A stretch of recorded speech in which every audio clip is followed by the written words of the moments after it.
Hey everybody, well I'm back in the garage. I've already shown you how to make that heavy duty workbench. Now we're going to put a shelf up here, but it's going to be a self-supporting shelf. So you'll often see garage shelves where the support comes directly up off the floor. Well, this one's going to be self-supporting, so it will have 45-degree angle little struts going back. Going to have two plates. The top plate will support the shelf. The bottom plate will support the triangular little struts that come off it. Show you how to do it. Your tools for today's job are all good quality hand tools, square, hammer, tape measure, earmuffs. Once again, we're going to be using bugle batten screws, so you need the appropriate drill to get them into place. We'll need a power saw and a good quality level, and also today, because we're going to have a few angle cuts, we need a good quality saw to cut those angles. We're working up a little higher. I've got to use a raised platform, so I've set up this scaffold. To start with, we're going to get that chalk line out, which I didn't show you before, but anyway, chalk line, get your points, make sure they're level. Measure off something that you know is level, like I know this bench is level. I also know that the cornice above is level. So I've measured off both of those just to check it. Check the measurement in the centre, which I also marked off the cornice, and we're correct. Flick your line. Now in the case of these suspended shelves, because I'm not working off this bench or working off the floor directly with an upright, I'm going to have angled pieces coming back here. I've also got to run another piece exactly the same length as what's up here, down here, to pick up the angled pieces. So in exactly the same manner, I've checked all the levels there, and do the same thing, run a string line. I'm going to be fixing with bugle batten screws through the timber into the studs behind, so I have to make sure that I've got the right positions. Now when I did the workbench, I knew where the position was because of the nails down the bottom there, and I just had to level up. But here I can't see those marks anymore, so now I have to find those studs. Now I know they're all about 450 apart, 18 inches, so I've already marked that out, and now I just test it with my hammer and a screw just to check exactly that I've got the positions, because being suspended I've got to have these screws in exactly the right spot.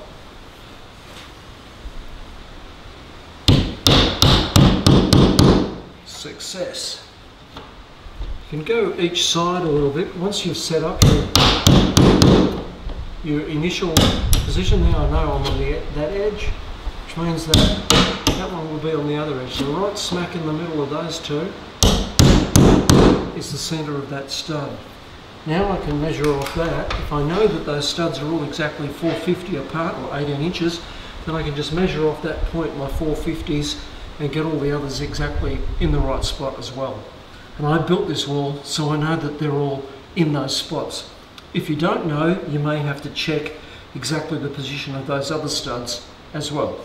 And once you've done all that, you need to mark above the line so that you can see those positions once the timber's in place.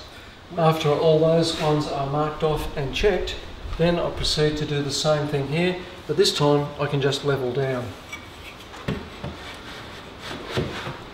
The position of this lower cleat is governed by the width of the shelf, and I want those two angles to be around the 45 degrees. So to achieve that, just do the same length down as what you're coming out. In this case, come out 450, I also go down 450 for that cleat. Both my cleats are now pre-cut and ready to fit, but before I fit them, once again I will just mark the positions of all of those studs, and then pre-drill holes for the batten screws, put the batten screws in, just a small way to hold them in place, then bring it back and fix it into place. Now I'm working on my own, so I've put in support at each end, and I can work from the middle and mark all those points off.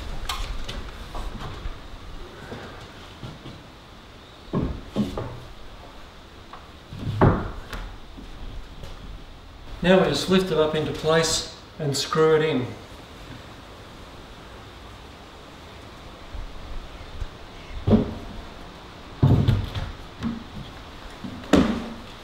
Making sure that we're right on that chalk line.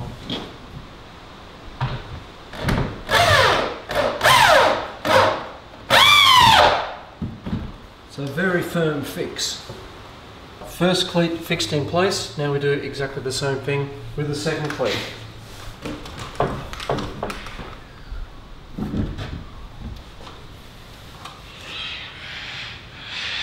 We get to a slightly more complicated stage now.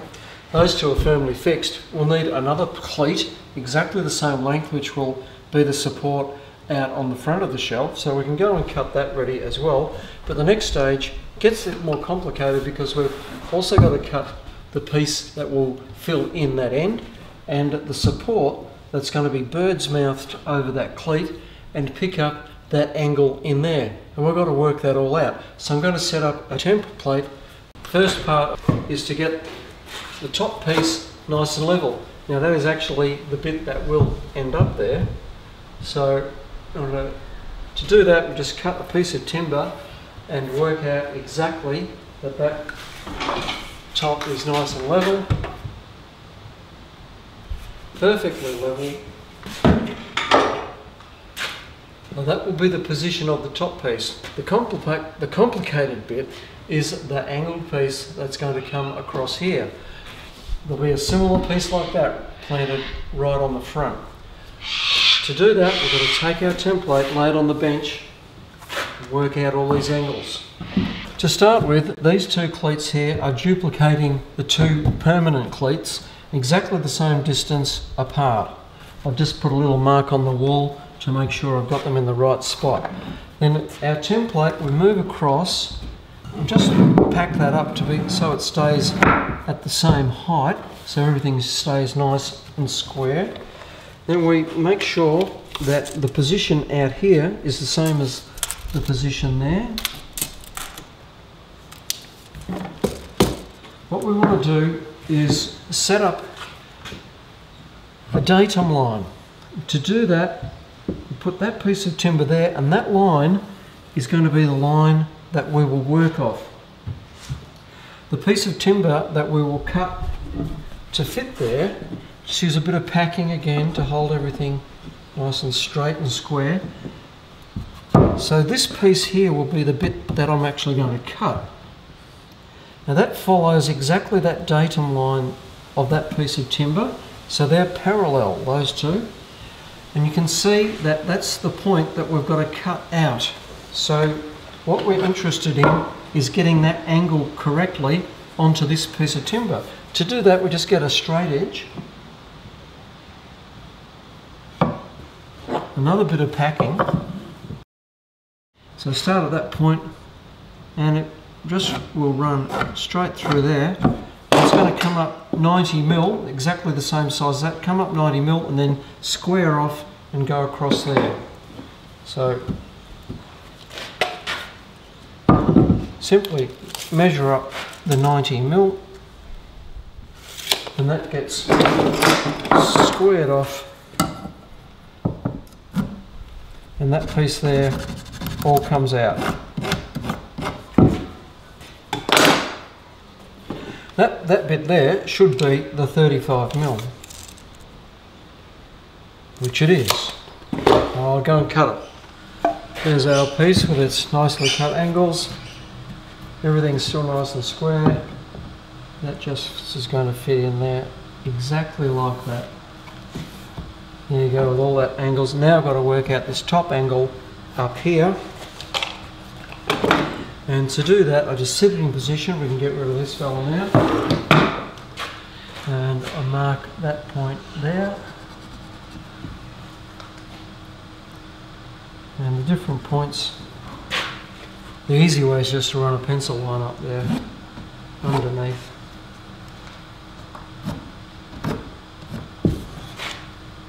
And that will be cut off. There's my piece all cut, both ends. That will fit on there, go exactly like that, and the cleat will come out the front here. Right, I'm going to fix those together, that point there, in exactly that spot, stand it up and give it a test run. See what happens.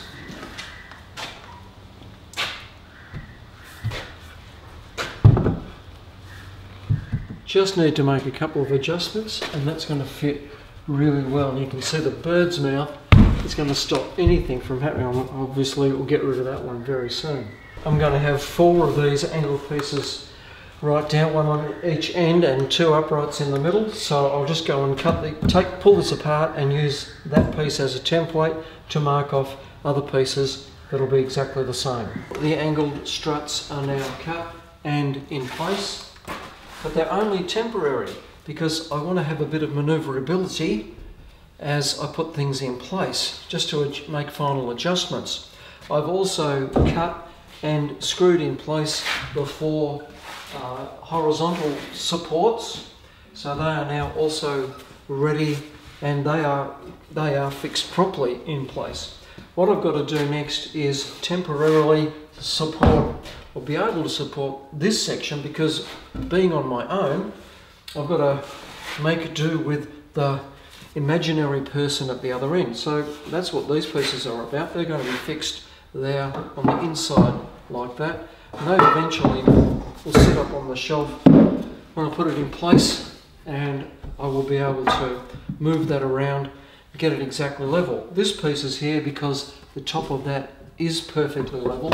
That is the final resting place that I want for that top piece of timber. I've got one of these at this end, another one at the other end. I'll attach those and then we'll lift it up and start fixing the whole thing together. There is the temporary support fixed in place, another one down the other end. Now it's just, I've got to get on my scaffold, re-establish its position and lift it all up.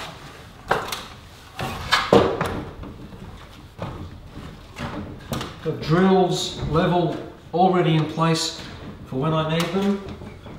First up though, let's lift this fella up and get him in place.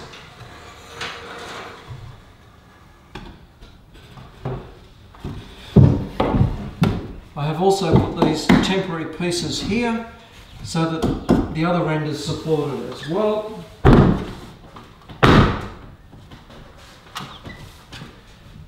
There you go, that end is only temporary, but it's quite safe. Come down this end,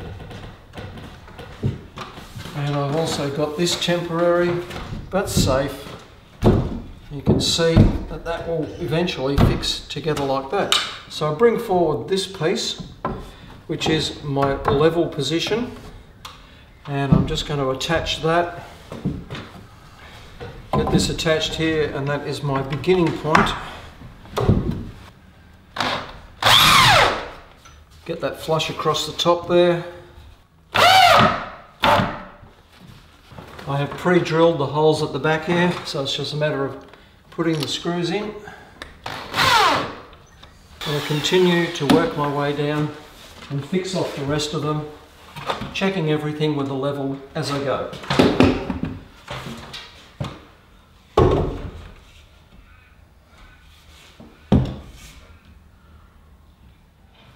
I've fixed the complete back row all in place, these horizontal pieces that is. Now it's time to fix the angled struts, and I'll do one at a time using the level both horizontally and vertically, just to make sure everything's nice and square and straight. And what I'm going to do is I fix it in 2 ways. So the temporary screw will be sent home, and then there'll be angled screws go on the angle, and the same at the top. I've got one screw already going straight in, but now I will take this support away and I'll screw from the side as well. So we've got double support. It just adds all extra fixing so that I won't have any problems with any load that I end up putting up top here. And I'll work my way along each one, fixing each one permanently in place before I move to the next one. Begin by checking all my levels. Looking really good. And then start the fixing process.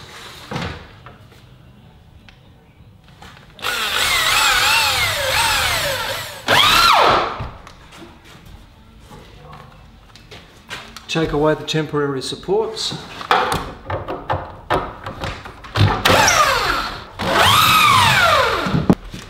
Will it hold your own weight? Oh, yes, I think so. By the time I get all of them on, that's going to be so strong. There is the completed frame. all screwed down and in place. You can see all bugle batten screws, different angles. That is going to basically not go anywhere. And the same for the rest of it. Now that the frame is established and completely in place and going nowhere, it's time to put a shelf on it. I'm going to do exactly the same as what I've done down here on the workbench. It's just sheet flooring, normal house sheet flooring for a timber frame floor joist house. 900 wide, so I've got to cut it down the middle to end up with a 450 wide or 18-inch wide shelf supported from the front to the back. And it'll run right along the whole thing. Glue it down with good quality liquid nails and screw it down as well with more bugle batten screws. And that will be the finished complete job. I've cut the shelf and tested it in place to make sure it fits, and it does. So now I just get it up out of the way and run the glue around the perimeter across the strut, and then lower it down into place.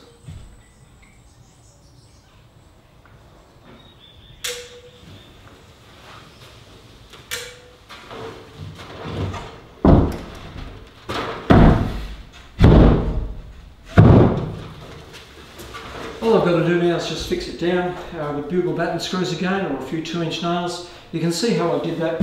I created the workbench that's down here. And if you want to see more about that, just check out the other videos that are there for you to watch on how to put shelves in wardrobes, how to do shelves in garages, or even a workbench. See you again very soon, guys. Bye.